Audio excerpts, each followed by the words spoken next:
परम आराध्य देव सदगुरु भगवान के चरणों में कोटि कोटि नमन। गुरु प्यारी साध संगत जी, आज बहुत ही मुबारक वाला दिन है।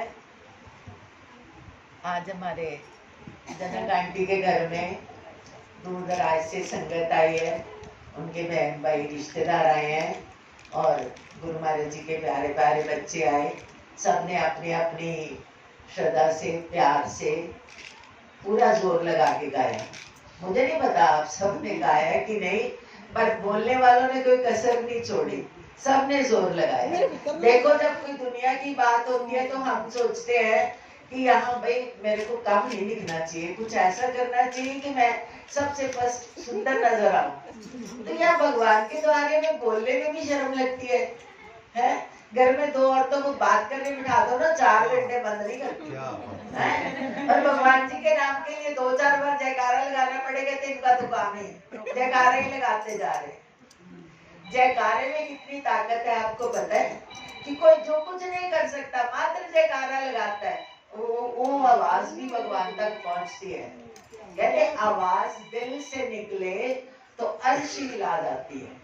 सच्ची आवाज में इतनी ताकत है, आसमान हिल जाता है। आवाज दिल से निकले तो अर्श हिला जाती है, जाके भगवान की दहलीज से टकराती है और भगवान के सब्र की कश्ती फिर डगमगाती है और भक्त के आंख के आंसू में डूब जाते हैं। भगवान भी सोचने लग जाते हैं कि मेरे को किसने बुलाया है, कौन मेरा बच्चा रो रहा है, किसकी आंखों में आंसू है, और दौड़ते चले आते, गरुड़ को भी नहीं लेते, चल पड़ते। इतनी ताकत है आवाज में। और सत्संग का मतलब है उस सत्य सत्ता परमात्मा को, सदगुरुदेव को हृदय से याद करना। तो हम अपने घर में शादी के मौके पे, अच्छे अच्छे मौकों पे, बच्चे के जन्मदिन पे सत्संग करवाते हैं कि संगत आए हमारे घर में, गुरु महाराज जी का गुणगान हो, भगवान की लीला गाई जाए। और जहाँ भगवान की लीला गाई जाती है, जहाँ प्रेम से उसको पुकारा जाता है, वहाँ भगवान को आना ही पड़ता है। आप नहीं सोचो कि भगवान नहीं आए हुए। ये बच्चा बेचारा 7 दिन से रामलीला कर रहा है, मेरे को शौक था ये आए, थोड़ी रौनक लगाए, तो ये आया और यही राम भी बनता है। गुरु महाराज जी का बहुत प्यारा बच्चा। अब इसको अगर ये बोलना हो ना, सारी रात थकता नहीं है, पर साथी साथ भी होना चाहिए ना। तो ये गुरु महाराज जी ने बख्शिश करी हुई है बच्चों पर, इतनी उनकी कृपा से होता है। हर बंदे में ये ताकत नहीं है। दुनियावी बातें जितनी मर्जी कर लो, पर उसके प्यार में बोलना, गाना, हंसना, रोना, रोना भी इबादत है, हंसना भी इबादत है, नाचना भी इबादत है, पर इबादत की निगाह से। इबादत मन से पैदा होती है, हृदय में पैदा होती है। जैसे बुल्ले शाह के पैदा हो गई, मुर्शद को मिलने गया और मुर्शद ने ऐसी मोहब्बत बख्शी, ऐसा प्यार बख्शा कि बुल्ले शाह अलमस्त हो गए। नाचना गाना शुरू कर दिया बुल्ले शाह।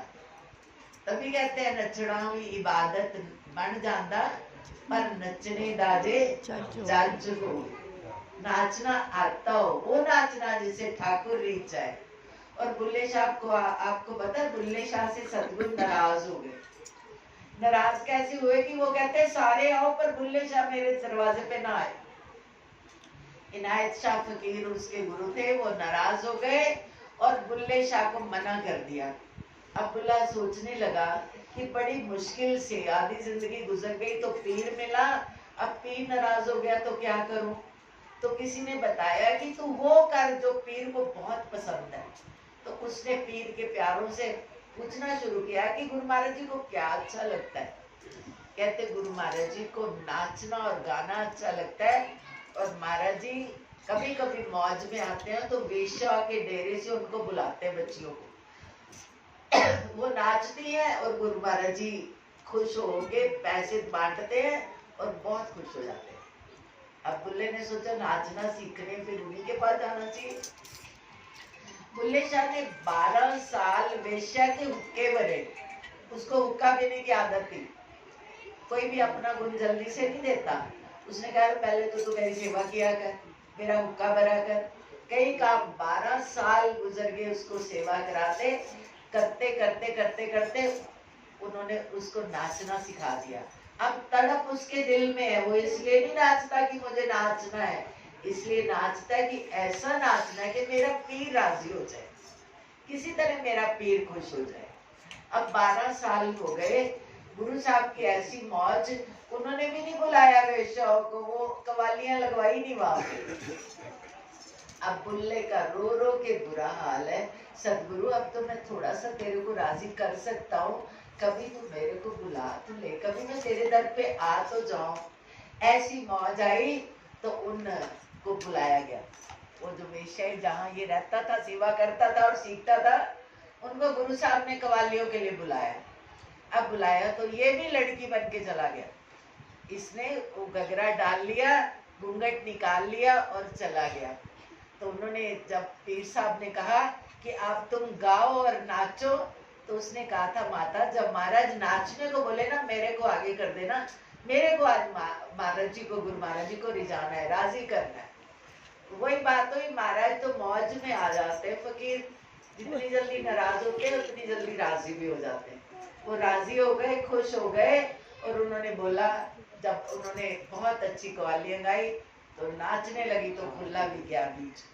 अब उसने इतनी तड़प के गाया कि पीर साहिब बैठे हुए थे पलंग पे, उठ के दौड़ के आए और उन्होंने पकड़ लिया, कहा कि तू बुल्ला तो नहीं।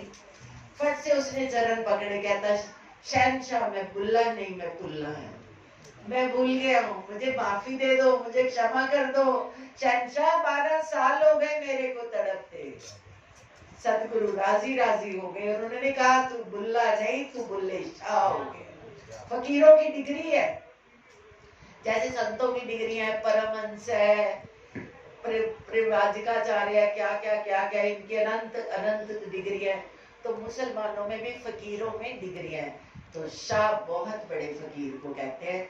तो एक पलक में वो 12 साल बंदगी हो गई, जो उसने वेश्या के हुक्के भरे, उसकी सेवा हो गई, उसकी इबादत हो गई, और पीर साई ने एक पलक में उसके बुल्ले शाह बना दिया। तो पीर इतनी बड़ी हस्ती है, बड़ी मुश्किलों से पीर मिलता है, फिर उसकी रजा में रह के उसकी सेवा कर लेना, उसकी इबादत कर लेना, उसकी बंदगी कर लेना, उसको खुश कर लेना, ये बहुत बड़ी बात है। तो आज पीर साई नंगली वाले यहाँ आए, अपने फरिश्तों को, अपने बच्चों को, हमारे विक्की को, राम जी को लेके आए और आंटी का मन खुश कर दिया। आंटी पता नहीं कितने सालों से जब भी मिलते हैं इनकी आंखों में आंसू टपक, मैं कहती आंटी अब रोते क्यों? कहते मैं तड़पती हूँ, मैं मिल नहीं पाती तो मेरे आंसू निकल जाते हैं। तो बंदगी प्यार यही चीज है जहाँ निस्वार्थ निष्काम आंसू निकल जाए, चाहे वो इबादत में निकल जाए, चाहे वो प्रेम में निकल जाए, ये भी एक इबादत का तरीका है। तो आज बच्चे की शादी है, सारी संगत गुरु महाराज जी सबकी तरफ से बच्चे की मम्मी को, पापा को, दादी को, सारे बहन भाई जितने परिवार वाले सबको बहुत बहुत मुबारक है। गुरु महाराज जी बहुत अच्छी बच्ची घर लेके आए, जो सबकी सेवा करे, भगवान से भी प्यार करे, और उसकी घर में रौनक, जगह जगह उसकी रौनक, उसकी क्या कहते हैं चरणों की पायलें घूमती रहे, आवाजें आती रहे, खुशियां बरसती रहे।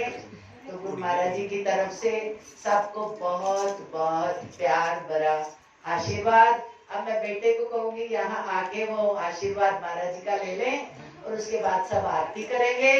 अब बस तुम्हें छुट्टी देनी है, थोड़ा सा 10 मिनट और हो गए। बेटे सौरभ आ जाए।